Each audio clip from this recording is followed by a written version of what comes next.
The morning sun cast long shadows across the Afghan mountains, as Lieutenant Commander Jake Morrison studied the intelligence briefing one last time. His weathered hands traced the topographic lines on the map, memorizing every ridge, every valley, every potential escape route. At 34, Morrison had led countless operations, but something about this mission felt different. The weight of responsibility sat heavier on his shoulders than usual. Target confirmed at grid reference 4721, the intelligence officer reported, pointing to a cluster of buildings nestled in a remote valley. High-value target Abdul Nazir has been tracked to this compound. Local sources indicate he's planning a major attack on coalition forces within the next 48 hours. Morrison nodded grimly. Nazir wasn't just another terrorist. He was the architect behind 3 devastating bombings that had claimed the lives of dozens of American soldiers and countless civilians. The man had managed to slip through their fingers twice before. But this time would be different. This time, they had him cornered. The SEAL team consisted of 8 elite operators, each handpicked for their unique skills. There was Petty Officer First Class David Ghost Martinez, the team's sniper, whose reputation for impossible shots had become legend among Special Operations Forces. Sergeant Tommy Tank Williams served as the heavy weapons specialist, his massive frame carrying enough firepower to level a small building. Chief Petty Officer Mike Doc Harrison doubled as both medic and explosives expert, his calm demeanor under pressure having saved countless lives over the years. The rest of the team included communications specialist Ryan Radar Chen, whose ability to maintain contact in the most challenging environments was unmatched. There was also demolitions expert Carlos Boom Rodriguez, reconnaissance specialist Alex Eyes Thompson, and finally, the youngest member, Petty Officer Second Class James Rookie Walker, who despite his nickname had already proven himself in multiple combat operations. As the team gathered for final preparations, Morrison addressed his men with characteristic directness. Intelligence suggests minimal resistance. Local militia, maybe a dozen fighters at most. We go in fast, grab Nazir, and extract before anyone knows we were there. He paused, meeting each man's eyes. But remember, intelligence is often wrong. Stay sharp, watch each other's backs, and trust your instincts. The helicopter ride to the insertion point took 2 hours, flying low through mountain passes to avoid detection. The Black Hawk's rotors beat a steady rhythm as the SEALs checked their equipment one final time. Each man carried approximately 60 pounds of gear. Weapons, ammunition, communication devices, medical supplies, and specialized equipment for the mission. Ghost adjusted the scope on his SR-25 sniper rifle, mentally calculating wind speed and distance variables he might encounter. Tank loaded a fresh belt into his M249 squad automatic weapon, while Doc organized his medical kit with practiced efficiency. The team had worked together for over 2 years, developing an almost telepathic understanding of each other's movements and thoughts. 2 minutes to insertion. The pilot's voice crackled through their headsets. Morrison gave a thumbs up and signaled his team. They would fast rope down into a clearing approximately 2 kilometers from the target compound, allowing them to approach undetected under cover of darkness. The insertion went flawlessly. 8 shadows dropped silently from the hovering helicopter into the Afghan night, immediately spreading out into defensive positions as the Black Hawk disappeared into the darkness. Morrison consulted his GPS and compass, confirming their location before leading his team toward the objective. The terrain proved more challenging than the satellite images had suggested. Loose rocks and hidden crevices threatened to twist ankles, or worse, while the thin mountain air made every step more laborious. The SEALs moved like ghosts through the landscape, their night vision goggles turning the world into an eerie green panorama. After 90 minutes of careful movement, they reached the observation point, overlooking the target compound. Morrison raised his binoculars and studied the buildings below. The intelligence had been accurate. The compound consisted of 3 main structures surrounded by a low stone wall. Dim light flickered from windows in the central building, suggesting occupied quarters. "I count 4 sentries," whispered Eyes, who had taken position with his spotting scope. 2, at the main gate. 1 patrolling the perimeter, and 1 on the roof of the primary structure. Morrison nodded and signaled for Ghost to move into overwatch position on a rocky outcrop that provided clear lines of sight to the compound. The sniper moved with fluid grace, disappearing into the shadows like his namesake. Within minutes, his calm voice came through the radio. Ghost is in position. I have clear shots on all visible targets. The plan was straightforward. Eliminate the sentries simultaneously, breach the compound, locate and capture Nazir. Then, extract to the pickup point, 3 kilometers away. Morrison had run similar operations dozens of times, and this one seemed almost routine. All teams, stand by, Morrison whispered into his radio. Execute in 3, 2, 1. 4 suppressed shots rang out almost simultaneously. The sentries dropped without a sound, and the SEALs moved swiftly toward the compound. Tank and Boom took point, approaching the main gate while Doc and Rookie moved to secure the secondary entrance. Morrison, Eyes, and Radar prepared to breach the central building, where intelligence indicated Nazir was most likely hiding. The compound seemed eerily quiet as they moved through the courtyard. Too quiet, Morrison thought, but pushed the concern aside. They had achieved complete surprise. The mission was proceeding exactly as planned. Tank placed a small breaching charge on the main door, while Morrison counted down silently. The explosion shattered the wooden door, and the SEALs poured into the building with practiced efficiency. Room clearing was an art form they had perfected through countless hours of training and real-world experience. The first floor yielded nothing but empty rooms and scattered personal belongings. Morrison felt the first stirring of unease as they moved toward the stairs. The intelligence had been so specific, so certain. Where was everyone? Second floor clear, reported Rookie from the upper level. No sign of the target. Morrison's unease grew stronger. This felt wrong. Very wrong. He was about to order a withdrawal when Radar's voice cut through the radio chatter. Contact. Multiple vehicles approaching from the east. I count at least 6 trucks, maybe more. The trap was sprung. As Morrison processed this information, the sound of diesel engines grew louder. Someone had betrayed their mission, and now they were caught in the open with nowhere to run.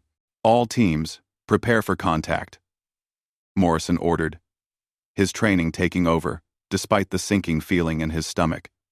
We've got company coming, and they don't sound friendly. The first muzzle flashes erupted from the approaching vehicles before they had even stopped.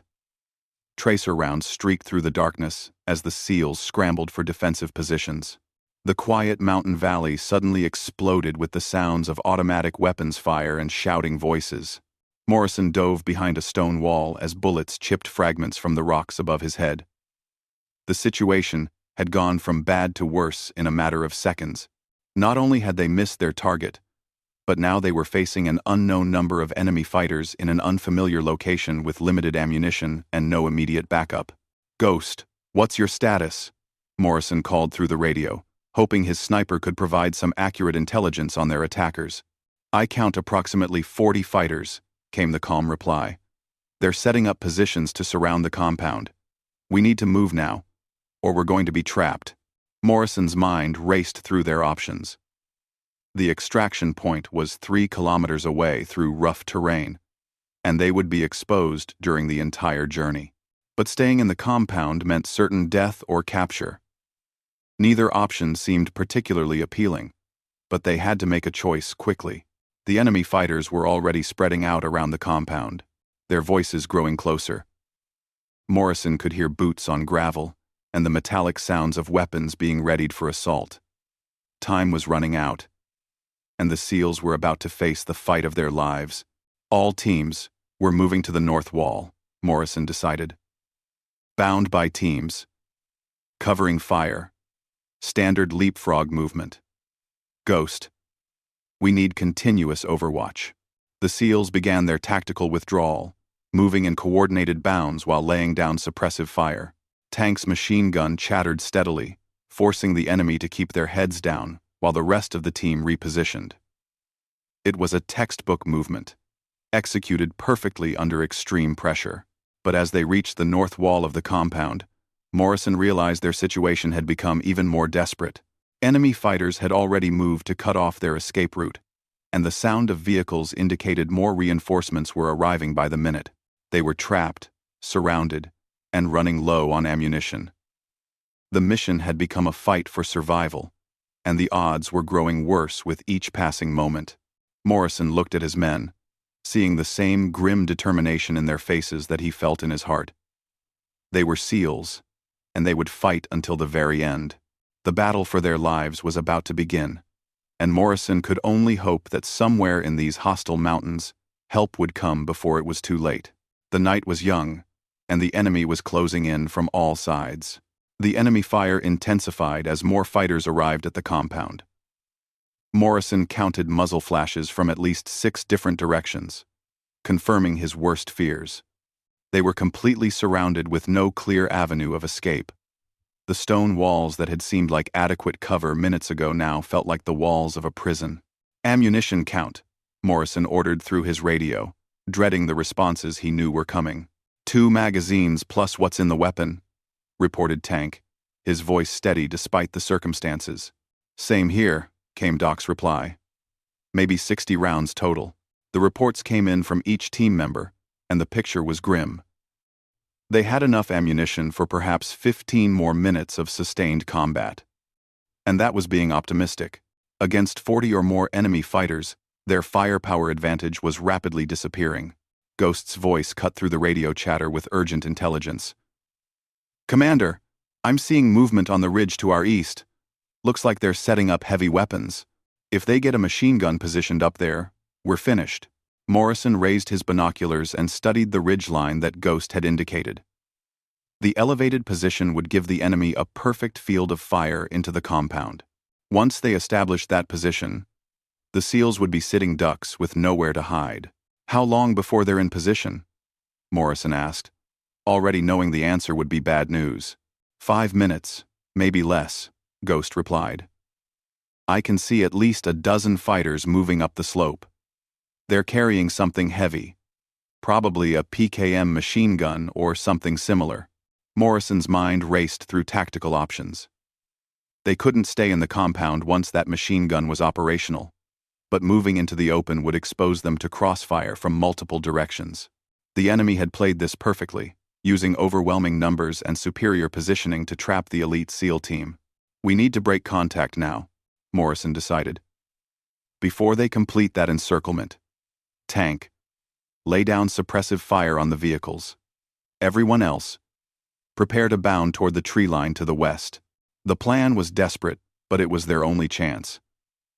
Tank's machine gun opened up with devastating effect, forcing the enemy fighters to seek cover behind their vehicles. Tracer rounds streaked through the darkness like deadly fireflies, and the sound was deafening in the confined space of the compound. Under cover of Tank's suppressive fire, the rest of the team sprinted toward the compound's west wall. Doc reached it first, and immediately began placing a small breaching charge to blow a hole through the stone barrier. The explosion was barely audible over the sound of gunfire, but it opened a gap wide enough for the SEALs to escape through. "Move, move, move," Morrison shouted, pushing his men toward the opening. Rookie went first, followed by Eyes and Radar. Doc was next. But as he dove through the gap, a burst of automatic fire caught him in the shoulder, spinning him around and slamming him into the wall. "Doc's hit," Rookie called out, immediately returning fire toward the enemy position that had wounded their medic. Morrison grabbed Doc's good arm and helped him through the opening, while Tank continued his suppressive fire. The big man was burning through ammunition at an alarming rate, but his accurate fire was keeping the enemy pinned down long enough for the team to escape the compound. "Tank, time to go," Morrison yelled. The weapons specialist fired one final burst, then grabbed his gear and sprinted toward the wall. Enemy bullets chewed up the ground around his feet, but he made it through the opening unharmed. The SEALs found themselves in a small grove of scrubby trees that provided minimal concealment.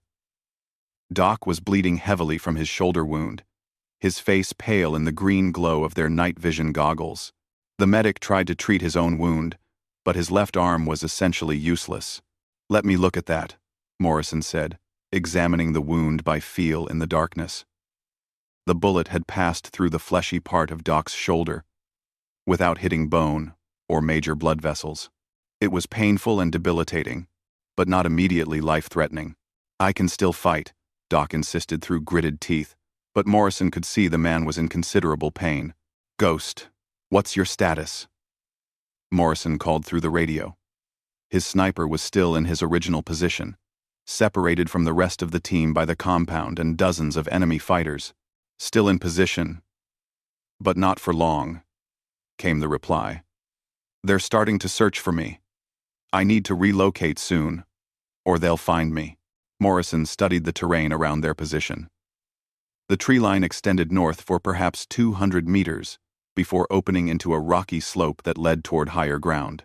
It wasn't much, but it might provide a route to better defensive positions. The sound of vehicles moving around the compound indicated the enemy was repositioning for a final assault. Morrison could hear voices calling out in local dialects, coordinating their search efforts. They had perhaps 10 minutes before the enemy organized a systematic sweep of the area. "We need to reach higher ground," Morrison decided. "The ridge to the north offers better defensive positions. We bound by pairs. Standard Overwatch movement." Tank and Rookie took point, moving carefully through the sparse vegetation, while the rest of the team provided covering positions. The terrain was treacherous in the darkness, with hidden rocks and steep drops that could easily cause injuries. Every step had to be carefully placed to avoid making noise that would give away their position. The enemy search was becoming more organized. Morrison could see flashlight beams probing the darkness, getting closer to their location. Voices called out to each other as the fighters coordinated their efforts. Time was running out quickly. "Contact left." Rookie's voice cut through the radio as muzzle flashes erupted from their flank. Enemy fighters had discovered their trail and were closing in fast. The SEALs immediately returned fire, their training taking over despite the desperate circumstances. The firefight was brief but intense.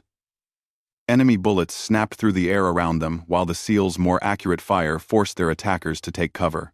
But Morrison knew they couldn't sustain this level of contact for long with their limited ammunition. "Break contact. Move north," he ordered, and the team began another tactical withdrawal up the slope. Doc struggled to keep up with his wounded shoulder, but he gritted his teeth and pushed forward with determination that impressed even his hardened teammates. The ridge they were climbing offered better defensive positions, but it also meant they were moving further away from any potential rescue. The extraction point was now over 5 kilometers away, across hostile territory swarming with enemy fighters. Ghost's voice crackled through the radio with more bad news. "I'm seeing vehicle lights to the south. Looks like reinforcements, maybe another 20 fighters." Morrison felt his heart sink. They were already outnumbered 4-1, and now more enemy forces were arriving. The situation was rapidly becoming hopeless, but he pushed such thoughts aside. SEALs never gave up, never surrendered, and never left a teammate behind. The team reached a rocky outcrop about halfway up the ridge that offered some protection from enemy fire. Morrison quickly organized his men into a defensive perimeter, positioning each fighter to cover specific approaches to their position. Tank set up his machine gun to cover the main avenue of approach, while the others found firing positions among the rocks. "Ammunition check," Morrison ordered again, though he already knew the answer would be even worse than before. "1 magazine plus chamber," reported Tank grimly. "Half a magazine," came I's response. The reports were consistent across the team. They were down to their last few rounds with nowhere to resupply and no backup coming. Morrison keyed his radio and tried to contact their command center, hoping against hope that rescue forces were already en route. Static answered his call. They were too far from base and surrounded by too much terrain for their portable radio to reach friendly forces. They were truly on their own in the hostile Afghan mountains. "Ghost, can you see any way out of this?" Morrison asked his sniper, hoping the elevated position might reveal options that weren't visible from the ridge. "Negative, Commander," came the somber reply. "They've got us completely surrounded. I count at least 60 fighters now, and more vehicles arriving. We're looking at company strength opposition. Morrison absorbed this information with grim acceptance. 60 enemy fighters, against 8 wounded and low ammunition SEALs, was not a fair fight by any measure. But they were elite warriors, trained to fight against impossible odds, and never give up hope. The sound of approaching voices grew louder as the enemy fighters began their assault up the ridge. Morrison could see muzzle flashes moving through the trees below their position, getting closer with each passing minute. The final battle was about to begin. "Listen up," Morrison addressed his team with calm authority. "We've been in tight spots before, and we've always found a way out. Watch your fields of fire, make every shot count, and remember your training. We're SEALs, and we don't quit." The first enemy fighters appeared at the edge of their perimeter, and the SEALs opened fire with deadly precision. Each shot was carefully aimed and delivered with lethal effect. Their superior training and marksmanship made every round count. But Morrison knew they couldn't hold their position indefinitely. The enemy attack intensified as more fighters joined the assault. Automatic weapons fire erupted from multiple directions, forcing the SEALs to keep their heads down as bullets ricocheted off the rocks around them. The sound was deafening, and the muzzle flashes created a deadly light show in the darkness. Tank's machine gun jammed at the worst possible moment, and the big man worked frantically to clear the malfunction while enemy fighters pressed their attack. Morrison and the others increased their rate of fire to compensate, but their ammunition was nearly exhausted. Just when the situation seemed hopeless, a single rifle shot echoed across the valley from a direction they hadn't expected. The shot came from the ridge behind them. The one they had assumed was empty and safe. Morrison's blood ran cold as he realized they had missed something crucial in their tactical assessment. The single rifle shot that echoed from the supposedly empty ridge behind them changed everything in an instant. Morrison's first thought was that they were now caught in a crossfire, trapped between enemy forces on multiple sides. His heart pounded as he tried to process this new threat, while maintaining fire discipline against the fighters advancing up the slope. But then, something unexpected happened. The enemy fighter who had been moving closest to Tank's position suddenly crumpled to the ground. A perfect headshot, taking him down from a distance that suggested expert marksmanship. The shot had come from the ridge behind the SEALs, not from an enemy position. "What the hell?" Tank muttered, finally clearing his weapon malfunction and bringing the machine gun back into action. Another shot rang out from the ridge, and a second enemy fighter fell. This time Morrison caught a glimpse of the muzzle flash through his night vision goggles. Someone was up there, someone with exceptional shooting skills, and they were targeting the enemy forces attacking the SEALs. Ghost's voice crackled through the radio, confusion evident in his normally calm tone. "Commander, I'm seeing impacts on enemy positions from an unknown shooter. Someone's up on the north ridge, approximately 800 meters from your position." Morrison felt a surge of hope mixed with bewilderment.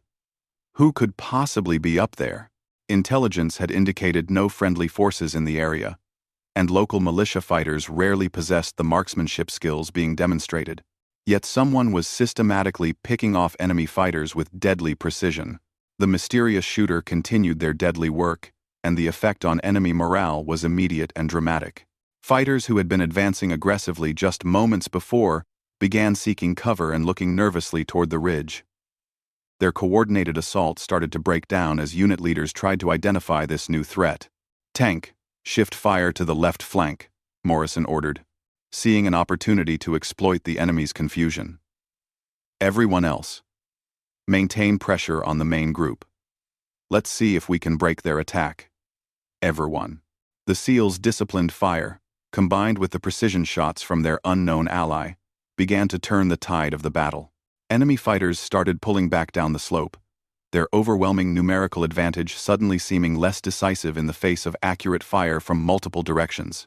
Morrison keyed his radio and attempted to contact the mysterious shooter. "Unknown shooter. On the North Ridge. This is SEAL Team 7. Identify yourself." Static answered his call, but the shooting continued with methodical precision.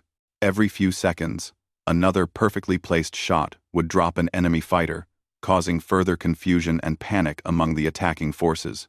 "Doc, despite his wounded shoulder, had managed to patch himself up enough to remain effective in the fight. He said between shots, "They just saved our asses. That's some seriously professional shooting." Eyes, who had been observing the enemy through his scope, provided a tactical update. "They're pulling back to the vehicles. Looks like they're trying to regroup and figure out where this new fire is coming from." Morrison seized the opportunity. "This might be our chance to break contact. If they're confused and repositioning, we could slip away during the confusion." But even as he spoke, Morrison realized they still faced significant challenges. Doc was wounded and moving slowly, their ammunition was nearly exhausted, and they were still deep in hostile territory with no clear route to safety. The mysterious shooter had bought them time, but hadn't solved their fundamental problems. Ghost provided another update from his position. "I can see the shooter now, through my scope. Looks like a single individual. Definitely not military, from what I can tell. Civilian clothing, but military-grade equipment. That's some kind of precision rifle, probably. 338, or similar caliber." The description only deepened the mystery. Who was this person? And why were they helping a trapped SEAL team? Morrison filed the questions away for later consideration. Right now, they needed to focus on survival and extraction. The enemy forces regrouped faster than Morrison had hoped. Within 10 minutes, they had organized a new assault plan that took the mysterious shooter into account. Vehicle-mounted spotlights began sweeping the North Ridge, trying to locate and suppress the sniper who had been causing so much damage. "They're getting smart," observed Rookie, watching the lights probe the ridgeline. "They're going to find our guardian angel soon." Morrison made a tactical decision that went against every fiber of his being. "We need to help whoever's up there. They saved our lives. We can't just leave them to face this alone." Tank looked at his commander with surprise. "Sir, we don't even know who they are. Could be anyone up there." "I don't care," Morrison replied firmly. "Someone risked their life to help us when we were about to be overrun. We return the favor. That's what we do." The SEALs began directing their fire toward the enemy positions that were trying to locate and engage the ridge shooter. Their intervention came just in time, as several enemy fighters had been moving to flank the mysterious sniper's position. The battle continued for another 20 minutes, with the SEALs and their unknown ally working in unconscious coordination to repel the enemy assault. The combination of professional military tactics and expert marksmanship proved devastatingly effective against the less disciplined enemy forces. Finally, the enemy commander appeared to lose patience with the prolonged engagement. Vehicle engines roared to life, and the attacking force began a tactical withdrawal from the area. They had taken heavy casualties and made no progress in capturing or killing the SEALs despite overwhelming numerical superiority. As the sound of vehicles faded into the distance, an eerie quiet settled over the battlefield. Morrison cautiously raised his head above the rocks, scanning for any remaining threats. The immediate danger seemed to have passed. But he knew they needed to move quickly before enemy reinforcements arrived. "Ghost, maintain overwatch," Morrison ordered. "Everyone else, we're moving to the North Ridge. I want to meet our mysterious friend, face to face." The climb to the ridge took 15 minutes of careful movement through rocky terrain. Doc struggled with his wounded shoulder, but his teammates helped him navigate the more difficult sections.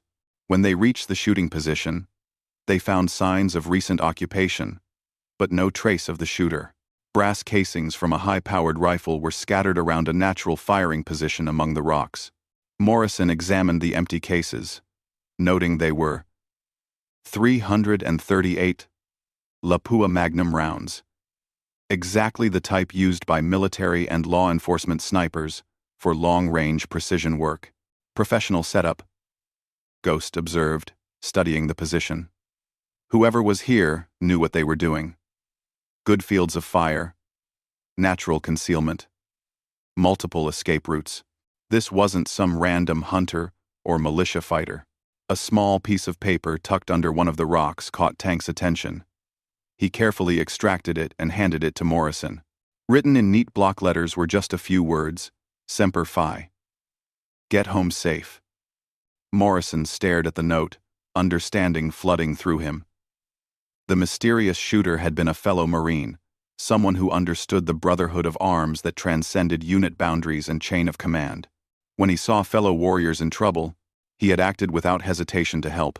Marine sniper, Morrison said quietly, showing the note to his team. Probably special operations. Based on the shooting skills we witnessed, Doc shook his head in amazement. But what was he doing out here? There aren't supposed to be any friendly forces in this area. Maybe he was on his own mission, suggested Eyes. Could have been surveillance, reconnaissance, maybe hunting high-value targets. Morrison folded the note carefully and put it in his pocket. They might never know the identity of their guardian angel, but the man had saved their lives and asked for nothing in return except that they make it home safely. The team began their movement toward the extraction point, now over 6 kilometers away through mountainous terrain. The adrenaline from the firefight was wearing off, and exhaustion was setting in. Doc's wound was bleeding again, and their ammunition situation remained critical, but they were alive, free, and moving toward safety. The mysterious Marine sniper had given them a second chance, and Morrison was determined not to waste it. They moved carefully through the darkness, using every bit of fieldcraft knowledge they possessed to avoid detection. 3 hours later, they reached the extraction point just as the first hint of dawn appeared on the eastern horizon. The sound of helicopters in the distance was the most beautiful thing any of them had ever heard. As the rescue birds settled into the landing zone, Morrison took one last look back toward the ridge where their unknown savior had made his stand. Whoever he was, wherever he had gone, the SEAL team owed him their lives. The debriefing would come later, along with questions about the failed mission and the intelligence that had led them into an obvious trap. But right now, Morrison was focused on the simple fact that all 8 members of his team were going home alive. The mysterious Marine who had watched over them from the ridge had disappeared as quietly as he had appeared, leaving behind only empty brass casings and a simple note. Morrison would never forget that single shot that had echoed across the valley when all hope seemed lost, announcing the arrival of an angel in the darkness who asked for nothing except that good men live to fight another day. Years later, Morrison would still wonder about the identity of their guardian, but he never doubted the man's motivation. Warriors look after warriors, Marines look after Marines. And sometimes, that bond transcends all other considerations. In the mountains of Afghanistan, that brotherhood had saved 8 lives and reminded everyone involved why they chose to serve their country in the first place.